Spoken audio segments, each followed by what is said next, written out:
Halo semua, and welcome back to Shack That. Udah pada nontonin seri 1 belum? Kalau kalian misalnya sudah menyaksikan Liga 1 kemarin, seri 1 kemarin, apa pendapat kalian? Nanti coba tolong komentar di bawah ya. Seri 1 Jakarta sudah selesai hari Sabtu kemarin, jadi aku rekamnya ini setelah game terakhir di Sabtu itu, supaya kita bisa lihat performa tim lainnya. Kita bahas mana dulu ya? Kita bahas dulu secara overall dulu ya. Secara overall, kalian ngerasa nggak sih? Seri 1 ini skornya mepet semua. Saling ngejar-ngejaran, sangat intens gitu. Itu tim lama maupun tim barunya itu tetap ada persaingan gitu. Jadi apakah ini pembentukan peta kekuatan baru? Aku juga nggak tahu. Soalnya kalau dulu ya, di liga yang dulu, zaman NBL terus beralih ke IBL, aku nggak sempat ikuti yang zaman Kobatama ya. Tapi aku sering dengar senior dulu liga namanya Kobatama.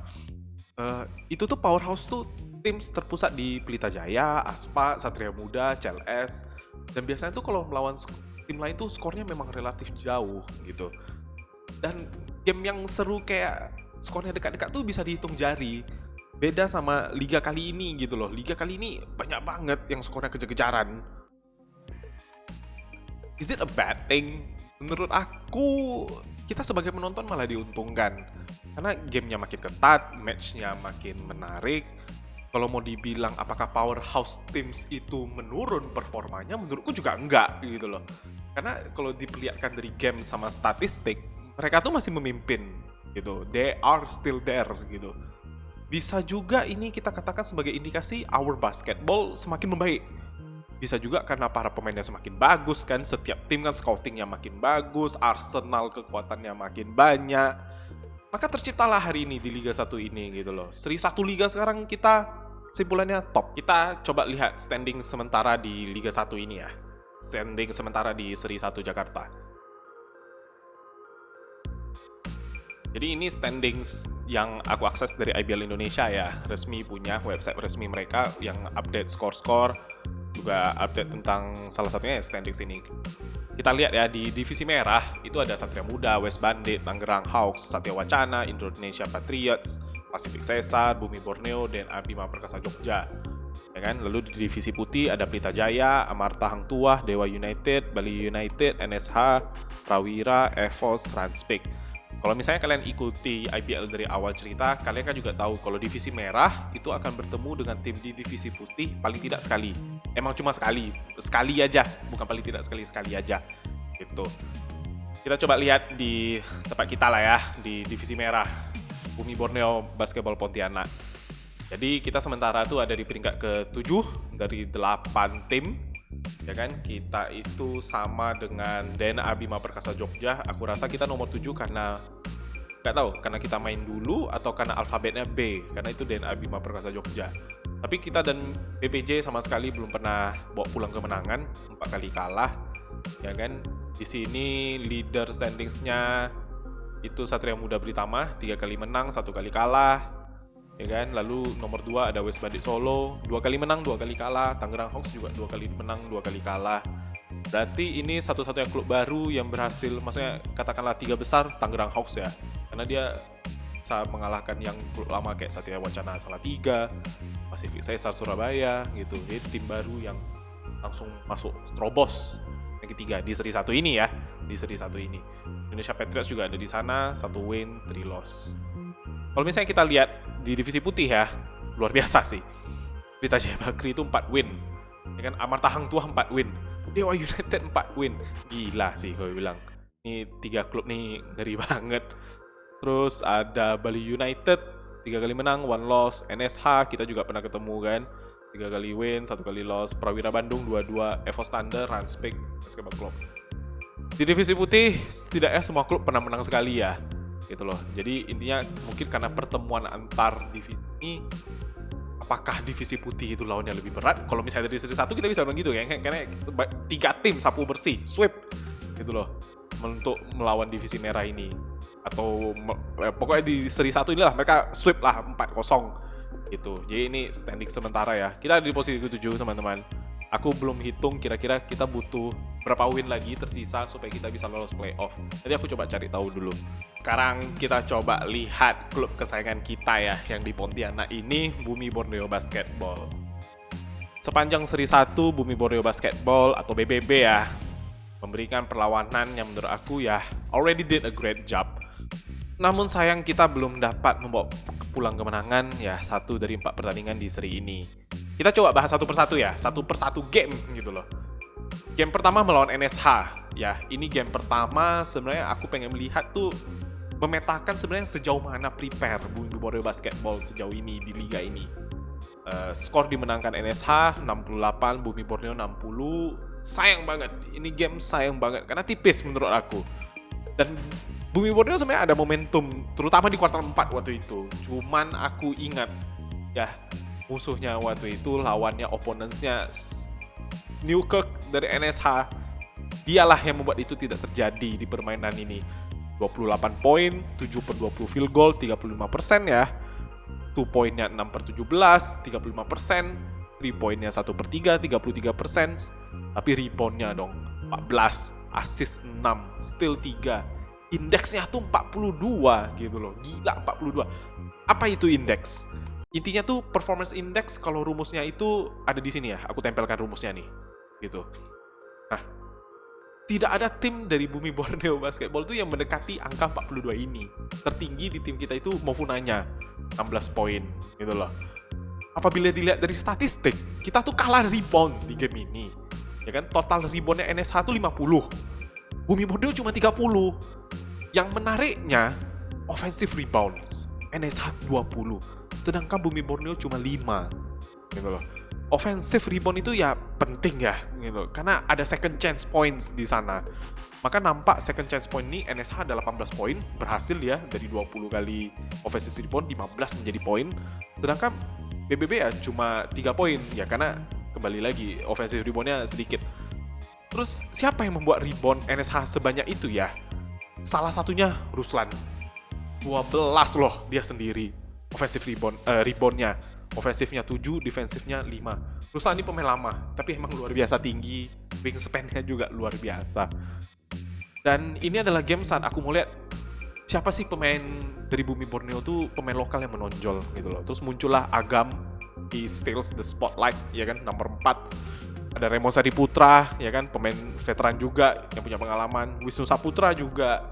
Lalu ada kawan kita ya, Julius Cesar Wongso atau Aliong.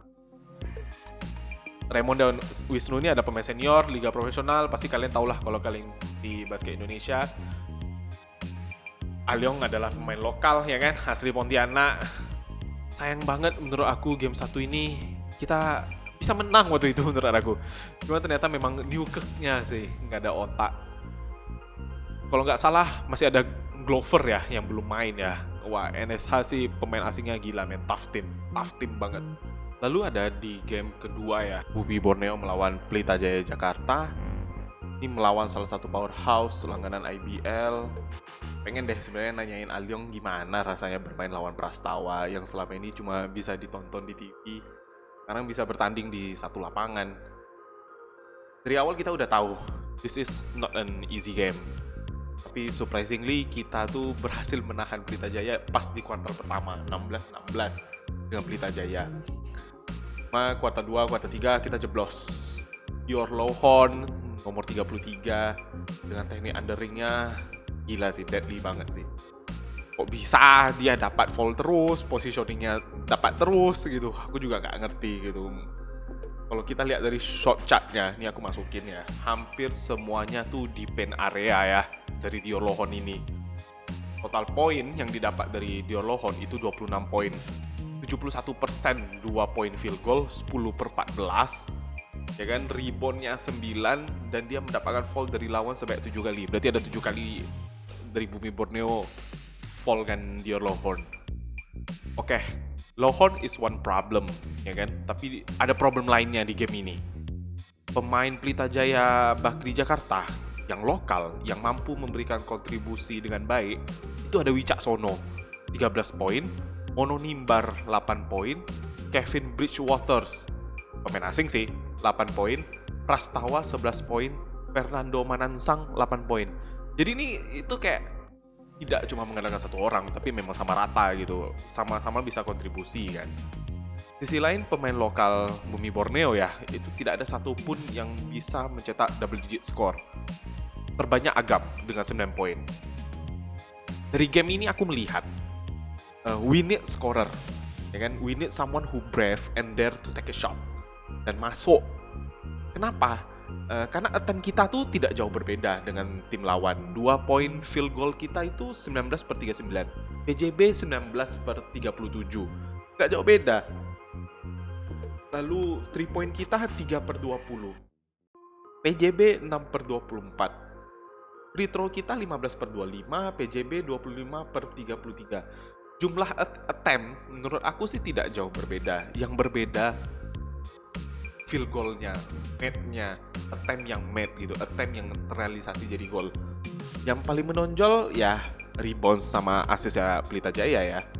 Rebounds total PJB itu ada di angka 54. Bumi Borneo cuma 29. Assist-nya Bumi Borneo itu 9 dari total ya. Pelita Jaya tuh 19. Kita kalah jauh soal mendapatkan bola ataupun soal moving the ball atau ball movement-nya. Pelita Jaya menunjukkan mengapa mereka adalah powerhouse team di Indonesia. Di game ini ya, Randy Bell sama Mofunanya sama-sama produktif. Mofunanya 16 poin dan Randy Bell 22 poin. Pemain lokal kita sih perlu step up ya dan membantu pemain asing dalam mencetak angka. Lalu ada game ketiga ya, melawan Prawira Bandung. Aku sebelumnya ada menonton Prawira bermain sebelum-sebelumnya, 2 match sebelumnya. Itu mereka melawan Pacific Cesar Surabaya sama West Bandit Kombivar Solo. Untuk menganalisa kekuatan timnya lah, kayak mana kira-kira. Nah, di sana analisisku adalah bahwa tim Prawiranya ini itu banyak memainkan pemain small man dalam mengandalkan untuk mencetak skornya. Itu ada Abraham Damar Grahita, terus ada Yuda Saputra, ada Andre Adriano, ya kan. Nah, sampai 2 pertandingan sebelumnya pun yang kemarin pun Bumi Borneo itu masih memusatkan kemampuan mencetak angka itu dari Randy Bell sama Mofunanya. Jadi pemain-pemain yang lainnya kita tuh itu perlu step up. Itu analisis aku sebelumnya. Dan ternyata setelah game PR-nya kita sih masih sama. Pemain lokal kita butuh step up sih. Kuarter 1 kita berhasil imbang 13-14. Kuarter 2 kita ketinggalan udah lumayan jauh tuh. Kita cuma cetak 8 angka. Lalu Prawira 19 angka. Kuarter 3 kita mampu mencetak lebih banyak, 24 Prawira, 20. Kuarter 4 tuh sama-sama 16. Kuarter 2 sih yang jadi trouble-nya Bumi Borneo waktu itu. Karena begitu banyak attempt yang tidak berhasil gol, sehingga jaraknya menjadi sangat jauh. Attempt-nya ada, cuma golnya tidak berhasil made. End of the game, Bumi Borneo 61, Prawira 69. Randy Bell juga belum produktif di game ini. Tidak seperti game sebelumnya, karena field goal-nya 12% di game ini. Nah, lalu game terakhir di seri keempat itu kita melawan Ranspik Basketball yang sama-sama adalah tim baru debutan di seri Liga IBL tahun ini. Itu waktu itu aku bilang ini sih is a must win match sih. Karena betul-betul sama-sama belum pernah menikmati kemenangan. Ranspik juga dalam 3 permainan terakhirnya juga belum pernah menang sama sekali, ya kan? Dari pengamatan aku harusnya sih sebenarnya Bumi Borneo masih bisa menang menurut aku, karena di game-gamenya itu sebelumnya tuh selisih gamenya tuh masih single digit gitu.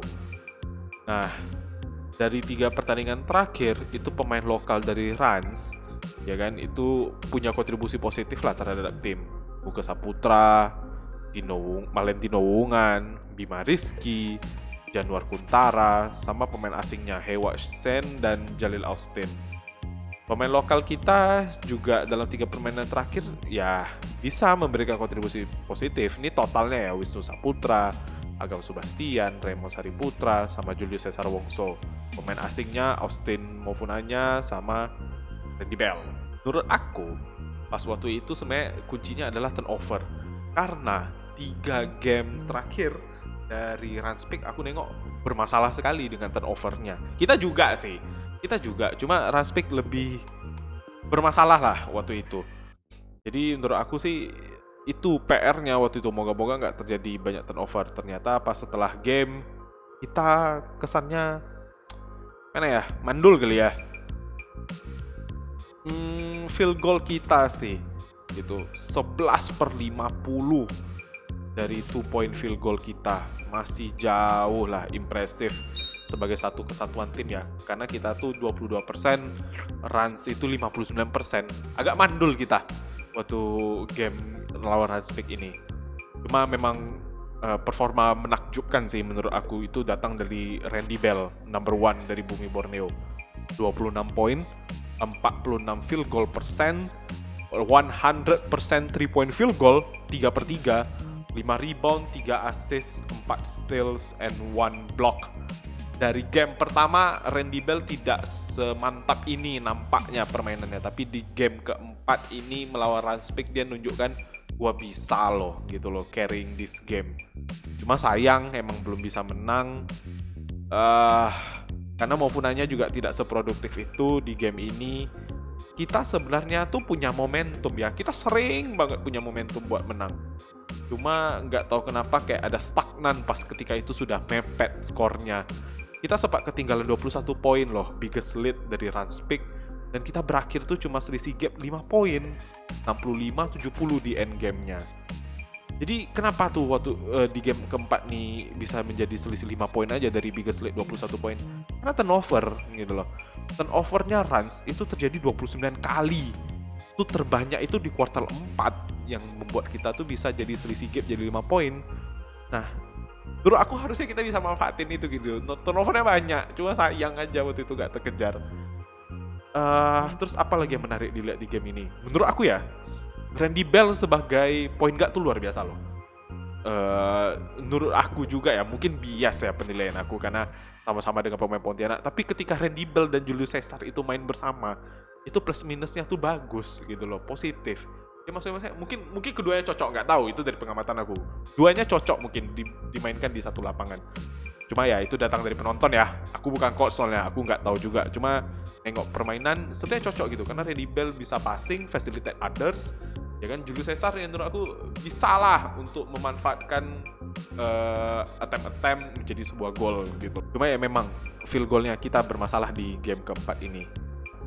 Faktor lainnya, indikasi lainnya yang aku lihat ya Coach Tondi ya itu betul-betul dia merotasi menyeluruh gitu loh, karena dibuktikan tuh sumbangsi dari bench point tuh 45 sedangkan range tuh cuma 29, jadi betul-betul dirotasi lah semua itu. Cuma ya sayang banget lah kayak aku bilang tadi, turnovernya tidak berhasil menjadikan momentum kita untuk memimpin di lapangan. Jadi apa aja nih kesimpulan kita untuk Bumi Borneo Basketball di seri Jakarta ya, seri pertama ini?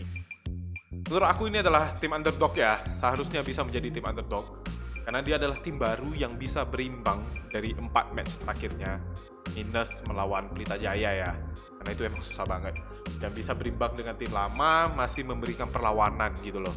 Karena dengan Not itu rata-rata pemain baru semua yang belum mencicipi di liga ini. Pemain asing menurut aku good pick dari manajemen tim, luar biasa. Karena pemain asing kita tuh termasuk yang aktif berkontribusi. Good set of skills juga. Pemain lokal kita yang harus menonjol. Semoga di game seri kedua ya itu bisa mensupport pemain asing. Malah kalau bisa tuh biar pemain lokal yang main bagus supaya disupport sama pemain asing. Karena kan memang itu tujuannya dari IBL ini kan, biar pemain lokalnya tuh bisa naik level. Ya 4 game ini menurut aku ya bisa dianggap sebagai trial lah tim baru ini di liga profesional. Hasilnya menurut aku tidak mengecewakan banget gitu. Walaupun aku sebenarnya mungkin mengira bisa curi 1 atau 2 win gitu menurut aku lah gitu kemarin. Tapi so far menurut aku sangat senang banget sekali lagi Pontianak, wakili dari Bumi Borneo Pontianak ini bisa bermain di Liga 1. Tiap game sebisa mungkin aku nonton juga, seru lah, hype-nya ada gitu loh, dan mereka juga main tidak mengecewakan banget. Oke, menurut aku cukup ya untuk video kali ini. Nanti Bumi Borneo juga akan lanjut bermain itu di seri kedua itu di Bandung, jadi jangan lupa didukung. Sebelum ending video ini, aku bakal paparkan lah statistik dari pemain-pemain lokal asli Pontianak yang gak cuma di Bumi Borneo, tapi ada juga di tim lainnya itu kayak Hendra Tio di EVOS sama Shauti di Timnas Indonesia Patriots gitu. Jadi supaya kita nengok siapa aja sih pemain Pontianak yang ada di Liga 1 ini. Oke, thank you semua yang udah nonton video ini. Jangan lupa dukung tim kita nanti main di Bandung, and see you!